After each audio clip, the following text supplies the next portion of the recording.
So Chris Pratt fights aliens in the future and saves the planet with his time-traveling daughter or something. Here's what happens. In the year 2030 or something, alien monsters wipe out most of humanity, leaving only 500,000 people left on the planet. Someone somehow invents time travel and goes back in time to the present day in order to recruit soldiers via conscription to fight the aliens back in the future. So first, let's talk about the aliens. The reason given in the movie as to how these seemingly unintelligent aliens were able to wipe out humanity, like humans who have jets, nukes, drones, and fucking ninja stars, is that firstly, they are tanks. They are like super tough, super fast, and can only really be taken down by being shot in the guts, which is mostly protected as they crawl around on their hands and knees a lot, or in the throat. Secondly, they can shoot high-powered spikes from their tentacles, and thirdly, they breed like rabbits. So apparently before humans could respond, they had already multiplied to the point where it was all too late for humanity to do anything about it. They also eat humans. But why come to Earth? For a snack? If these beasts are nothing more than hungry savages, how do they end up having space travel? Like, how could they master interstellar travel but not have laser guns or attack ships or robot legs, you know? Like, surely if you had interstellar or intergalactic technology, like fucking spaceships, you would have other advanced technology, i.e. cars or laser guns or Nintendo Switch, you know, that new one that's coming out. But these monsters are just mindless drones who seem hell-bent on eating and fucking, which seems to be basic animalistic instinct, not intelligent, organized, superior alien race or whatever. So what the fuck is going on, man? I'll explain that in a bit, but let's talk about time travel.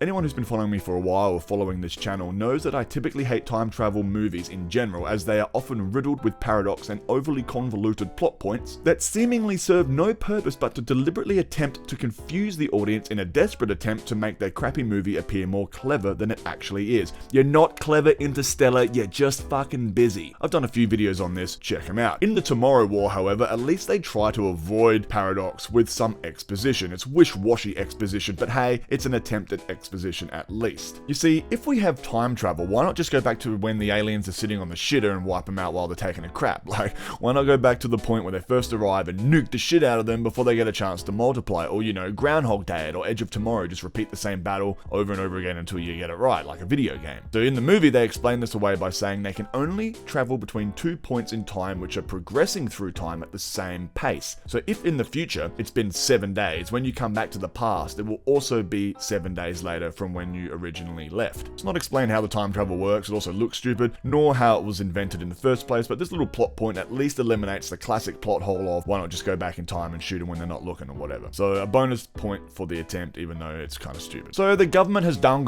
conscription, but only for those who are terminally ill or going to die, to avoid again a so-called paradox. Like, if they are already going to be dead in the future, then they can't meet their future selves and fuck up the space-time continuum or whatever. Honestly, I think they just did this due to lazy plot writing and budget and stuff. Like, imagine having to age up your lead actors and get a CGI them in or green screen them in to have multiple Chris Pratts running around. Like, what a logistical nightmare. But at least they try to explain that. But also, it doesn't really make any sense because they said that all of humanity was wiped out anyway. Like, there's only 500,000 people left. So this is just a pointless little thing that they threw in. It doesn't make any sense. But still, there are heaps of paradoxical elements in this film, but they do try to quickly nip a few of them in the bud, but this movie's still full of fucking plot holes. Moving on. So Chris Pratt gets called to duty and travels to the future to fight monsters. There he meets his daughter, who is all grown up and is a badass colonel or something. She's all pissed at him because many years ago he bowed on his family or something, or he died or whatever, I don't know. Basically, they're just trying to force a shitty redemption story on us, even though this version of Chris Pratt is like totally awesome. He's a good man, he's a good father, he doesn't need a redemption story, but whatever. Like, at the end of this movie, he's all like, she changed me for good or something like that, alluding to the fact that he was a prick who learned his lesson and has now vowed to be the best dad ever. But we never meet the bad version of Chris Pratt. He was already a good guy, so it doesn't make any sense. It was a totally forced redemption arc that made no sense. They're just trying to elicit sympathy from the audience. The dialogue in this film is fucking woeful. Like, what is it with daddy-daughter arcs in movies these days? Like, these producers have mad daddy issues or daughter issues or something. We didn't need a daddy redemption arc. We needed sexy Chris Pratt to shoot a bunch of monsters in the fucking throat. But if you must throw in a daddy redemption arc, they could have just lent into the J.K. Simmons role a bit more, who plays Chris Pratt's estranged dad, who comes good at the end and helps them sneak into Russia. Like, you already have a fucking daddy redemption arc, for fuck's sake. But anyway, more on that in a bit. Also, can we just take a moment to appreciate how jacked J.K. Simmons is? I mean, goddamn, the man is 66 years old. I would kill for traps like that. Don't get me wrong, I am a lean, mean, wanking machine, but my traps need some serious work to get even close to this motherfucker. Goddamn, respect, J.K. Simmons, respect. Anyway, so they try to make a toxin to kill the big queen alien, because without the queen, the aliens can't make more aliens, and after a bunch of easily avoidable disasters, Chris Pratt returns to the present with the magic serum. So now they have a cure-all and decades to prepare, but here's the problem. In the future, they never found the spaceship. There's no satellite records or anything, so they have no idea when or where exactly the aliens are going to appear, except they know that at some point they appeared in Russia. That's when Chris Pratt's wife, of all people, was like, hey, what if they're already here? So the so-called twist is that the alien monsters actually arrived on Earth 1,000 years ago or around then, but crash landed in Russia in the snow and ice and were actually frozen for 1,000 years when, I guess, with a little wink and a nod, global warming caused the ice to melt, releasing the aliens. I thought they were going to go on a we must stop global warming rant here, but they didn't anyway.